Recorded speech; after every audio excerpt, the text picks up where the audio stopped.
Welcome back, everybody. So last week's video was a depression test showing symptoms if you do have depression, whether it's minimal or severe. So if you haven't checked that, check that out. But this week we asked our Twitter followers what they wanted our second video to be, and the results came back as suicide warning signs. So I did a little research. I came across the American Foundation of Suicide Prevention, and it had a nice list of symptoms. It had reasons perhaps why, and that's what we're gonna go over today. So there are three categories I'm gonna go over as far as symptoms, and it's gonna be how one talks, how one behaves, and how one's mood may be. So the first one is talk. Notice how someone speaks. Has you or someone that you know kind of been talking as though they are a burden on everybody? Also, do they speak of feeling trapped in their situation, like there's no other way out? Are they talking about experiencing a lot of pain? And of course, another sign is, have they been speaking that there is no reason to live and they are better off not being here? So the second one is behavior. So notice the way that someone is behaving.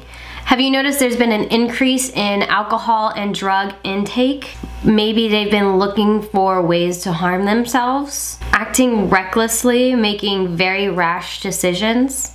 Maybe you notice that someone you know, or maybe perhaps even you, have kind of withdrawn from activities.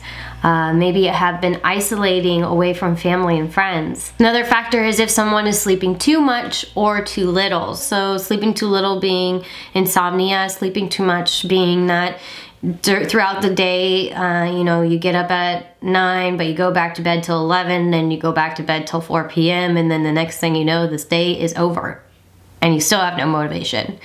A big factor too when it gets to that really severe side is when someone is actively calling people to say goodbye, that they love them, you know, just kind of a very random thing that can definitely happen with someone dealing with depression or having health conditions that are deteriorating their bodies. Perhaps one is giving away prized possessions that they really love, but they're just handing it off for some reason. Perhaps you don't know at the time, but it can definitely be a factor. Aggression is a huge one.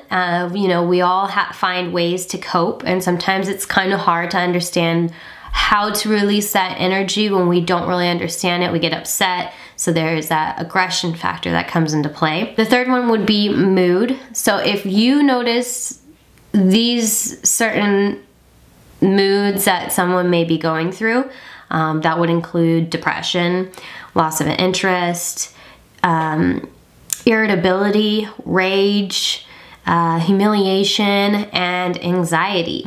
There can be a variety of reasons why someone might be suicidal, and I do want to add that there are two types of suicidal from what I understand. There are suicidal thoughts and suicidal actions, and of course those thoughts will eventually lead to actions over an extended amount of time, but there is a difference. For me personally, it was suicidal thoughts, temptation, kind of playing with fire, kind of thinking, well, bring it on, world, there's nothing else to lose. Having that kind of attitude. Again, there can be several different reasons why someone is going through this, and on the website they do list 3 different categories for different factors that might be coming to play. And the first one would be their health. If they have a mental health condition, if it's depression, bipolar, schizophrenia, ADHD. Notice if someone has an addictive personality and is dealing with substance abuse.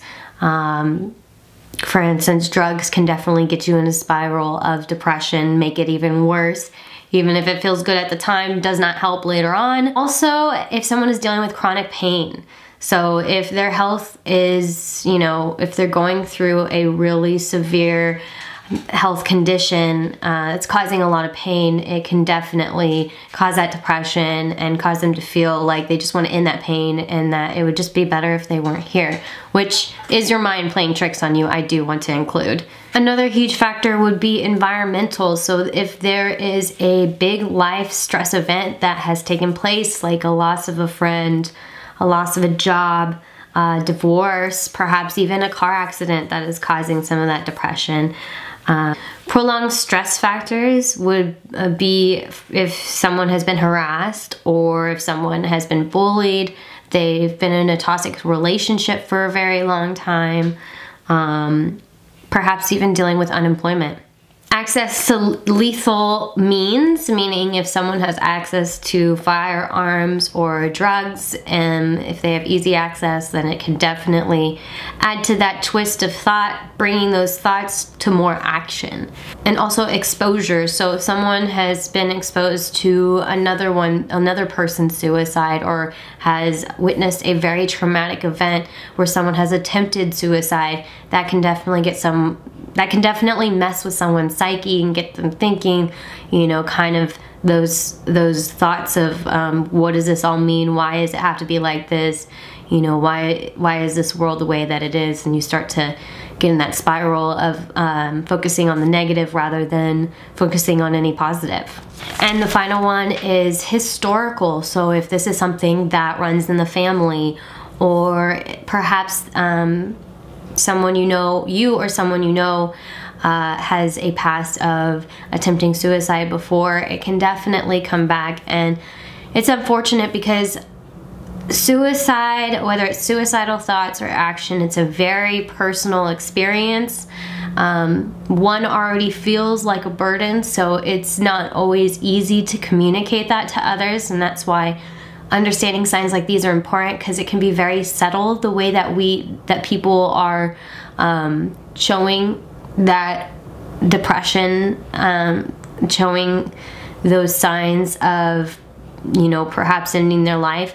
And so it's important to really be able to notice those signs and be able to be there. Or if it's, you know, you that's dealing with it, that you are self-aware and self-observant. For myself, I've always been a very self-observant, very self-aware, and for me it got to a point where I really just had to break down those walls of pride, you know, because we want to put our best foot forward, but when it comes to a certain point and you've gone through enough is enough, and you really have to reach out to those resources and get the help that you need. There's nothing wrong with reaching out to resources that are willing to understand and listen and give you an outside perspective to get you back on track. It's a difficult thing to understand since it's built around mentality, but what's important is to have that communication and to talk about it and to know that it's okay when this is going on. It's not your fault. Simba agrees. He's in the background chilling, of course. He just wants to make sure that you feel like you're not alone, because that's the reality, is that we're not alone. If you enjoyed this video, please give it a like, subscribe to our channel, and share it with your friends. We really want to get the word out there so everybody is on the same page and just has an overall understanding of how important it is to communicate and to know that that you're not alone in this suffering. And it may seem like that because it's a very internal thing and it's a life events, whatever it may be, that's focused in on you at the moment, but that doesn't mean that there aren't people who relate from past situations who aren't going through it too, and who aren't willing to help, because there are a lot of people who are just waiting to be that helping hand when you're ready to do so. So I hope everybody has a great week. We will have a poll on Twitter for what video we're going to do next, so be sure to follow us on Twitter, and we'll see you next time. Right, Simba?